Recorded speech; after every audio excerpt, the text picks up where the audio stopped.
ప్రభునందు ప్రియమైన వాళ్ళారా, ప్రభు అయిన యేసుక్రీస్తునామమున మీ అందరికి శుభాభివందనములు.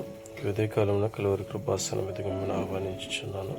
మొదటి సమూయేలు గ్రంథం 5వ అధ్యాయంలో మొదటి 5 వచనం చూస్తే, ఫిలిష్తీయులు ఇశ్రాయేలు మీద యుద్ధం చేసి దేవుని మందసమును కూడా పట్టుకుని తీసుకుని వెళ్ళిపోయినప్పుడు దాగోను గుడిలో దేవుని మందసం ఉంచినట్లుగా చూస్తున్నాం. అయితే మరునాడు అష్టోదు ప్రాంతపు వారు ప్రాతకాలంలో లేచి దాగోను మందిరంలో చూసినప్పుడు దాగోను యెహోవా మందసం ఎదుట నేలను బోర్లు పడి ఉన్నట్లు చూస్తున్నాం. అందుకని దాగోను లేవనెత్తి వాని స్థానం ముందు మరలా ఉంచిరి. మరలా తర్వాత రోజు ఉదయంలో లేచి చూసినప్పుడు మరలా నేలను బోర్ల పడి ఉండినట్లు చూసి తలయు 2 అరచేతులను తెగవేయబడి గడప పెద్ద పడి ఉంటే చూశాను. వాని మొండెం మాత్రం వానికి మిగిలి ఉండినట్లు చూశారు. కాబట్టి దాగోని యాజకులేమే అక్కడ గుడికి వచ్చేవారేమో కానీ నేటి వరకు అష్టోతులు దాగోని యొక్క గడపను తొక్కట్లేదనే మాటను మనం చూస్తాం.